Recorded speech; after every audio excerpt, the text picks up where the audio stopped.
Hi guys, I hope you all are doing well. आज मैं आप सभी को बताती हूँ कि इंडिगो एडल्ट्स जो होते हैं उनके साइंस क्या होते हैं, उनके कैरेक्टर्स क्या होते हैं और कैसे होते हैं इंडिगो एडल्ट्स।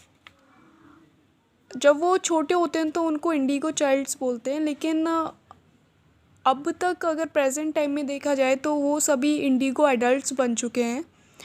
तो बचपन से ही उनके अंदर कुछ स्पेसिफिक कैरेक्टर्स होते हैं, कुछ क्वालिटीज़ होती हैं जो कि अनकॉमन होती हैं और बहुत रेयर होती हैं, जो कि रेगुलर सोल्स में या फिर जितने भी कॉमन सोल्स होती हैं उनके अंदर नहीं होती हैं।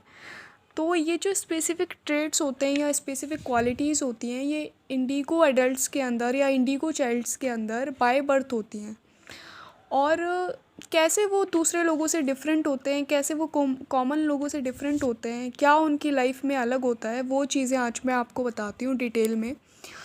तो शुरू करते हैं दोस्तों। इंडिगो चाइल्ड्स जो होते हैं ना, उनको जब से वो इस प्लैनेट पे आते हैं, तो जब से उनका बर्थ होता है, जब से उनका इनकारनेशन होता है इस प्लैनेट पे, तब से ही लेकर वो इस प्लैनेट की जो सिस्टम है, जो सोशल स्ट्रक्चर है, उसमें हर चीज़ को क्वेश्चन करते हैं। और उनके अंदर एक बहुत डीप क्वेश्चनिंग चलता रहता है अंदर। उनके क्वेश्चंस का, उनकी क्यूरियोसिटी का कोई लिमिट ही नहीं होता है। उनकी क्यूरियोसिटी का, उनके क्वेश्चनिंग का कोई एंड ही नहीं होता है, क्योंकि वो जो भी सोसाइटी का स्ट्रक्चर है, जो भी हमारी एक कंडीशनड 3D रियलिटी है, जो भी 3D मैट्रिक्स है, और जैसा भी अर्थ पे ये सिस्टम काम करता है 3D मैट्रिक्स के अंदर, जो भी डुअलिटी है, तो वो जब से वो अर्थ पे आते हैं तब से लेके वो जो कुछ भी अपने आसपास देखते हैं, अपनी सोसाइटी में देखते हैं, अपने एटमॉस्फेयर में देखते हैं, उस चीज़ को वो क्वेश्चन करते हैं। 3D रियलिटी की जो चीज़ें हैं उनको क्वेश्चन करते हैं, जो सोशल प्रोग्रामिंग है उसको क्वेश्चन करते हैं। दूसरा जो एक चीज़ है वो ये होती है इन लोगों के साथ में कि इनको ह्यूमंस की इनह्यूमैनिटी को देखकर बिल्कुल भी डाइजेस्ट नहीं होता है।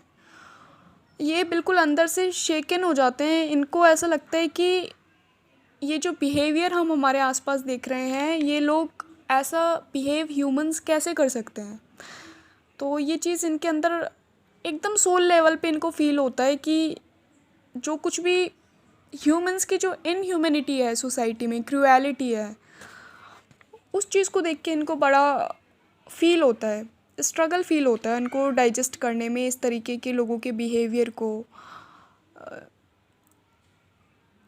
एक इनके साथ चीज़ होती है कि ये जो हमारी 3D रियलिटी होती है, जो सोसाइटी है, उसका जो कन्वेंशनल सिस्टम है उसको ये बिल्कुल हेट करते हैं। इनको बिल्कुल अच्छा नहीं लगता जो भी कन्वेंशनल सिस्टम हमारा चला आ रहा है, जो भी रिडिकुलस हमारे सिस्टम्स हैं, जो भी हमारी थॉट प्रोसेस है, जो कि चेंज होनी चाहिए, जो कि एक्चुअल में सही नहीं है, जो कि हमें लिमिट करती है। तो वो जो लिमिटिंग बिलीव्स हैं हमारे, जो हमारा कन्वेंशनल सिस्टम है सोसाइटी का, उससे इनको हेट होती है एक तरीके से। इनको बिल्कुल अच्छा फील नहीं होता है उस सिस्टम के बीच में रह के। और जो इनका बर्थ होता है ना, वो भी ऐसी फैमिलीज़ के अंदर या ऐसे लोगों के बीच में होता है जहाँ पर एक तो इनको बहुत ज़्यादा स्टीरियोटिपिकल फैमिलीज़ जो होती हैं, एक स्टीरियोटिपिकल फैमिली, और जिसे बोलते हैं ना एक तरीके से एक बहुत ज़्यादा ड्रामेटिक काइंड ऑफ फैमिली, जहाँ पे बहुत ज़्यादा मैनिपुलेशन होता है, जहाँ पे फ्रीडम को एक तरीके से रोक के रखा जाता है, उस टाइप की फैमिलीज़ में इनका बर्थ होता है। बहुत स्टीरियोटिपिकल और बहुत ज़्यादा Orthodox, yes, this is the right kind of word which I am getting. Orthodox kind of family में इनका बर्थ होता है। तो इनको बचपन से ही ऐसे लोगों के साथ में रहना होता है जहाँ पे इनको स्टीरियोटिपिकल, बहुत ज़्यादा लिमिटेड बिलीव्स वाले और ऑर्थोडॉक्स फैमिली मेम्बर्स के साथ में इनको रहना होता है।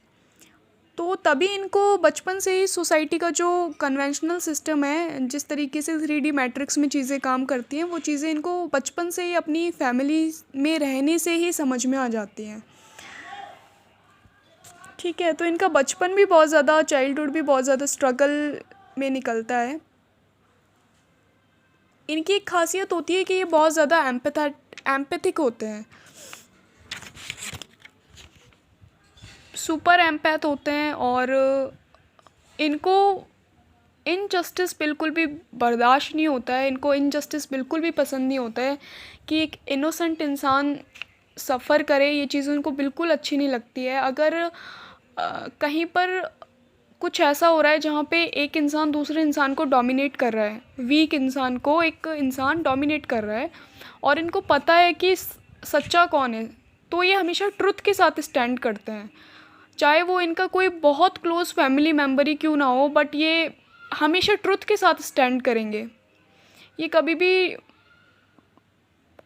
इनजस्टिस बर्दाश्त नहीं करते हैं, और ये कभी भी इनजस्टिस का साथ नहीं देते हैं। तो ये इनकी क्वालिटी होती है। चाहे मतलब जो भी सच है ये सच ही कहते हैं। इनको किसी भी तरीके का एक फ़ियर नहीं होता है, ये हमेशा सच के साथ होते हैं। ये चीज़ इनकी सोल से आती है, और ये सच को बहुत अच्छे से स्ट्रांगली सच के साथ खड़े होते हैं। ऐसा नहीं है कि बस इन्होंने बाहर से एक तांडव कर दिया, दिखावा कर दिया, बवंडर कर दिया, और एक्चुअल में कोई एक्शन ले नहीं पाए। तो ये सच के साथ ही खड़े होते हैं, चाहे उसके लिए इन्हें बुरा ही क्यों ना समझा जाए। थोड़ी देर के लिए इनको पता होता है कि वो चीज़ मोमेंट्री है, एक्चुअल में अल्टीमेटली इनको ट्रुथ के साथ ही रहना है। नेक्स्ट इनकी जो एक चीज़ होती है इनके बारे में कि इनको एग्जिस्टेंशियल डेस्पेयर बहुत होता है। मतलब कि ये हमेशा अपने एग्जिस्टेंस को क्वेश्चन करते हैं। इनको एक डिसकनेक्शन फील होता है अर्थ से। मतलब इनको अर्थ पे ऐसा फील नहीं होता है कि अर्थ इनका होम है और अर्थ इनका रियल प्लेस है। ये हमेशा यहाँ से डिसकनेक्टेड फील करते हैं, अर्थ का जो मैट्रिक्स है उससे डिसकनेक्टेड फील करते हैं, और इनको एक लॉन्गिंगनेस रहती है आउटर वर्ल्ड की, आउटर स्पेस की। तो ये हमेशा उसी चीज़ में खोए रहते हैं। इनको बाहर अर्थ पे क्या चल रहा है, दुनिया में क्या हो रहा है, उस चीज़ से इनको कोई ज़्यादा कनेक्शन फील नहीं होता है। हालांकि ये लोगों के साथ इंटरेक्ट करते हैं, लोगों से बात करते हैं, लेकिन स्टिल ये किसी से अटैच नहीं हो पाते हैं। तो एग्जिस्टेंशियल डेस्पेयर रहता है। ये अपने एग्जिस्टेंस को की तलाश में रहते हैं कि ये कौन है, कहाँ से आए हैं, इनको कहाँ जाना है, इनका रियल होम क्या है। उस चीज़ को ये हमेशा ढूंढते रहते हैं अपने अंदर ही।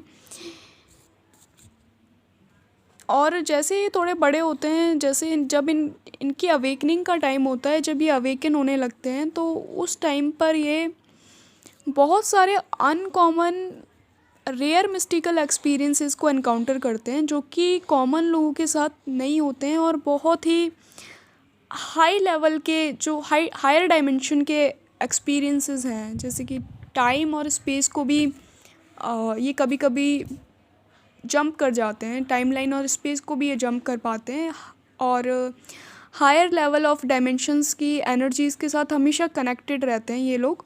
और जैसे जैसे इनकी अवेकनिंग होती है तो ये कनेक्शन जो है इनका और स्ट्रॉन्ग हो जाता है। बचपन से स्पिरिचुअलिटी की तरफ इंक्लाइंड होते हैं।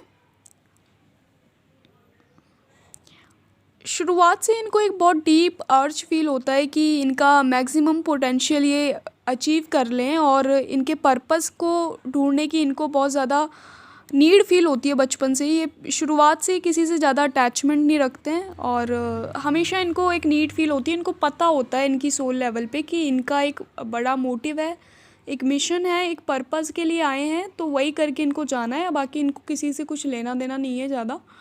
तो ये चीज़ इनके सोल लेवल पे पता होती है, तो उसी चीज़ में ये खोए रहते हैं, बस पर्पस को ढूंढने में कि क्या पर्पस है, क्यों आए हैं, यही सब इसी चीज़ में खोए रहते हैं। इनका विल पावर जो होता है बहुत स्ट्रॉन्ग होता है, बहुत ही स्ट्रॉन्ग विल्ड होते हैं। कोई भी सिचुएशन आ जाए लाइफ में, बहुत टफ़ सिचुएशंस आती हैं लाइफ में, और इनका जो लाइफ पाथ होता है वो काफ़ी टफ़ होता है। तो एक्चुअल में ट्रू वॉरियर्स होते हैं ये, एक्चुअल में ट्रू वॉरियर्स होते हैं ये, वॉरियर स्पिरिट होते हैं। ये लोग जो होते हैं स्टार सीड्स जो होते हैं, ये ओल्ड सोल्स होते हैं। इन्होंने पहले भी काफ़ी लाइफ टाइम्स इन्होंने बिताए होते हैं, चाहे वो अर्थ पे हों, चाहे वो अदर गैलेक्सीज़ पे हों, अदर प्लैनेट्स पे हों। और बेसिकली दूसरी गैलेक्सीज़ से आए हुए होते हैं, दूसरी गैलेक्सीज़ की सोल होती हैं। और जब इनकी अवेकनिंग होती है तो विविड ड्रीमिंग के थ्रू ये उस चीज़ को एक्सेस कर पाते हैं कि इनको पता चल पाता है कि इन्होंने बहुत सारी लाइफ्स अपनी अदर प्लैनेट्स पे बिताई हैं। और अर्थ पे भी ये काफ़ी टाइम पहले से, मतलब बहुत बार बार रीइंकार्नेट हो चुके हैं अर्थ पे भी। तो काफ़ी ओल्ड सोल होते हैं, काफ़ी ओल्ड सोल होते हैं। इनको अपनी पास्ट लाइफ्स के भी ग्लिम्स आते रहते हैं बार बार। एक इनकी खासियत होती है कि ये फ्री थिंकर होते हैं, मतलब कि किसी भी तरीके के बॉक्स में ये अपने आप को बंद करके नहीं रख सकते हैं। किसी भी तरीके की फ़िलॉसफी में, किसी भी तरीके की आइडियोलॉजी में ये अपने आप को कैद नहीं करके रख सकते हैं। मतलब कि ये फ्री थिंकर होते हैं। ये हमेशा एक चीज़ सीखते हैं, फिर उसको अनलर्न करते हैं, फिर रीलर्न करते हैं, लर्न करते हैं, अनलर्न करते हैं, फिर रीलर्न करते हैं। कभी भी एक ही लर्निंग में या एक ही लूप में ये खुद को कैद करके नहीं रखते। ये हमेशा एक होता है ना, फ्री थिंकर होते हैं। और ये जो लोग होते हैं ये पैशनेट ट्रुथ सीकर होते हैं, मतलब बहुत पैशनेट ट्रुथ सीकर होते हैं। जैसे कि मैंने बताया, बचपन से इनको स्पिरिचुअलिटी की तरफ इंक्लिनेशन होता है, तो काफ़ी डेस्परेट ट्रुथ, एक पैशनेट ट्रुथ सीकर होते हैं। हाईली इंट्यूटिव सोल्स होती हैं, बहुत हाईली इंट्यूटिव होते हैं। यहाँ पर 3D मैट्रिक्स में फ़िट नहीं हो पाते हैं, क्योंकि ये फ़िट होने के लिए नहीं आए होते हैं। ये चेंज मेकर्स होते हैं, ये पूरे सिस्टम को चेंज करने के लिए आए होते हैं। इनका पर्पस जो होता है वो काफ़ी बड़ा होता है, तो इनको पूरा एंटायर सिस्टम ही चेंज करना होता है, ना कि इनको सिस्टम में फ़िट होना होता है। इनकी जो पर्सनालिटी होती है वो एक लोनर वुल्फ जैसी होती है। अकेले टाइम स्पेंड करना बहुत प्रेफर करते हैं, आइसोलेटेड रहना बहुत प्रेफर करते हैं, और आइसोलेटेड ही रहते हैं मोस्ट ऑफ द टाइम। और क्योंकि अर्थ पे कोई इनसे बाहर के लोग कनेक्ट कर ही नहीं पाते हैं, कोई भी इनसे कनेक्ट नहीं कर पाता है, ना ही ये किसी से कनेक्ट कर पाते हैं। तो ये अपने में रहना, आइसोलेटेड रहना ही प्रेफर करते हैं। बहुत हाईली क्रिएटिव होते हैं, इनकी क्रिएटिविटी बहुत अनदर लेवल की होती है। इनका जो कनेक्शन होता है वो नेचर के साथ बहुत स्ट्रॉन्ग होता है। जो नेचर है, जो एनिमल्स हैं, उनके साथ इनका जो कनेक्शन है वो बहुत स्ट्रॉन्ग होता है। और कहीं ना कहीं नेचर से और एनिमल्स जो होते हैं, जिन्हें हम स्पिरिट एनिमल्स भी बोलते हैं, उनसे इनको बहुत सारे साइंस और सिंबल्स मिलते हैं इनकी जर्नी में, जो इनको बहुत हेल्प करते हैं अपने आप को फाइंड करने में और सेल्फ डिस्कवरी की जर्नी में आगे लेके जाने में। तो ये थे कुछ साइंस दोस्तों,